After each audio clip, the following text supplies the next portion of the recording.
بسم اللہ الرحمن الرحیم۔ السلام علیکم محترم ناظرین۔ عہد رسالت صلی اللہ علیہ وسلم کا ذکر ہے کہ ایک دن ایک صاحب جن کی پیشانی نور سعادت سے چمک رہی تھی، حضور صلی اللہ علیہ وسلم کی خدمت اقدس میں حاضر ہوئے اور عرض کی، یا رسول اللہ صلی اللہ علیہ وسلم، میرے ماں باپ آپ پر قربان۔ گزشتہ شب میں نے خواب میں دیکھا کہ میں حضور صلی اللہ علیہ وسلم کی جبین مبارک کو چوم رہا ہوں۔ آپ صلی اللہ علیہ وسلم ان کی بات سن کر متبسم ہوئے اور فرمایا، تم اپنے خواب کی تصدیق کر سکتے ہو۔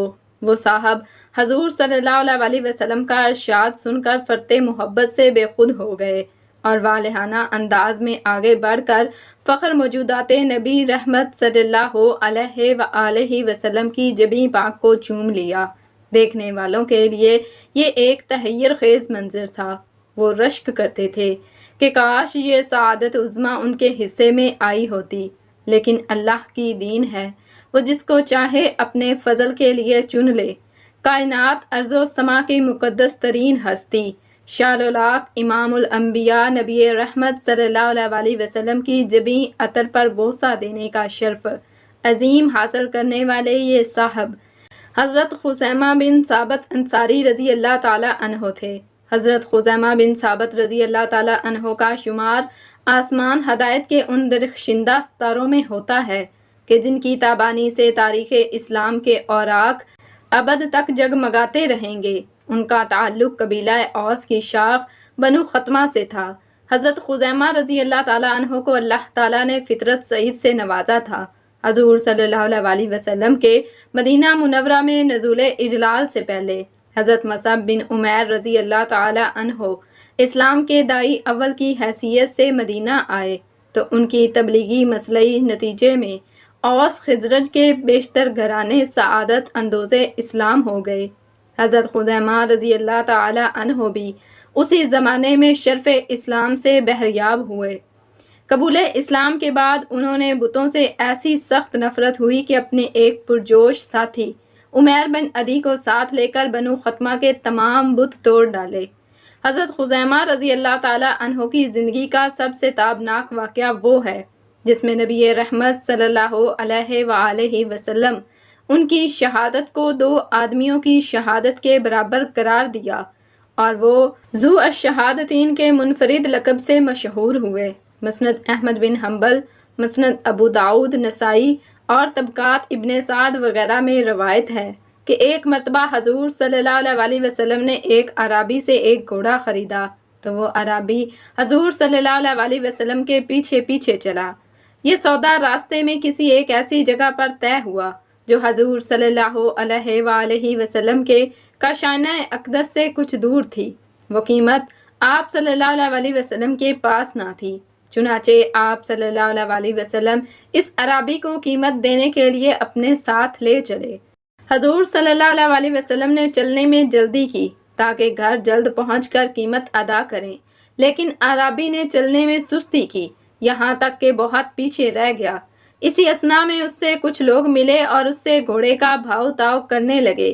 انہیں علم نہیں تھا کہ حضور صلی اللہ علیہ وسلم نے یہ گھوڑا خرید لیا ہے، یہاں تک کہ بعض لوگوں نے عرابی کو اس قیمت سے زیادہ کی پیشکش کی جو حضور صلی اللہ علیہ وآلہ وسلم سے طے پا چکی تھی۔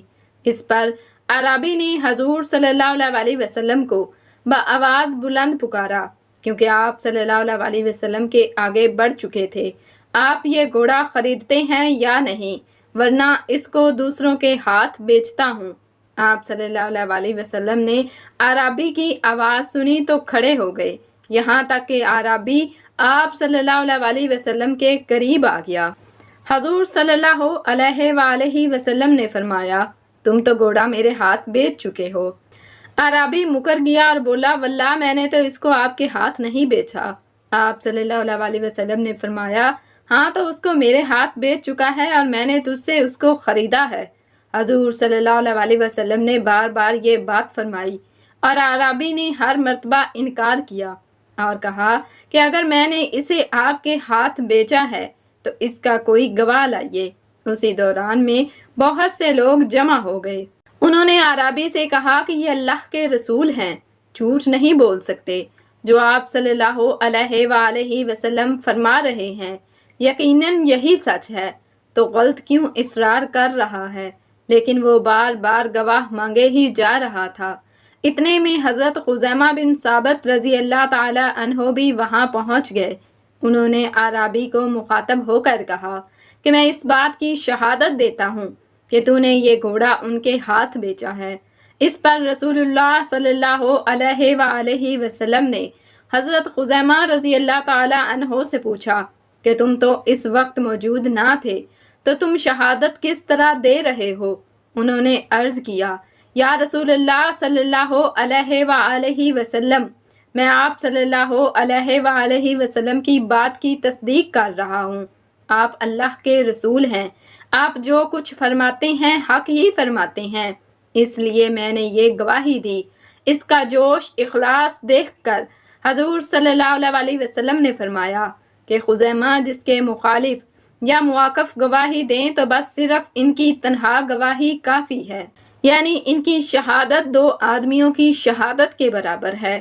حضرت خزیمہ رضی اللہ تعالی عنہ اسی دن سے ذو الشہادتین کے لقب سے مشہور ہو گئے۔ حضرت خزیمہ رضی اللہ تعالی عنہ کے گلشن اخلاق میں جوش، ایمان اور حب رسول سب سے خوش رنگ پھول ہیں۔ ان کا اندازہ اوپر دیے گئے واقعات سے بخوبی کیا جا سکتا ہے۔ ایک روایت کے مطابق اگر ان کو حضور صلی اللہ علیہ وسلم کی جبیں مبارک چومنے کا شرف حاصل ہوا تو ایک اور روایت کے مطابق انہوں نے خواب میں اپنے آپ کو حضور صلی اللہ علیہ وآلہ وسلم کے سامنے سجدہ ریز پایا۔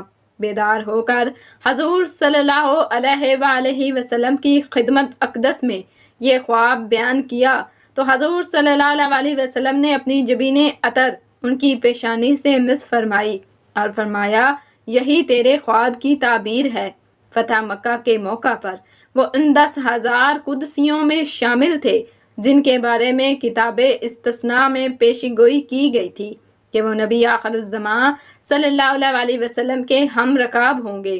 اس وقت حضرت خزیمہ رضی اللہ تعالی عنہ کو خاص امتیاز یہ حاصل ہوا کہ حضور صلی اللہ علیہ وسلم نے بنو ختمہ کا علم انہیں مرحمت فرمایا، اور یہ علم لہراتے ہوئے وہ اس شان سے مکہ میں داخل ہوئے کہ بنو ختمہ کے 20 مسلح سرفروش ان کے جلوں میں تھے اور ان کے ہتھیاروں کی چمک دھوپ میں نگاہوں کو خیرہ کر رہی تھی۔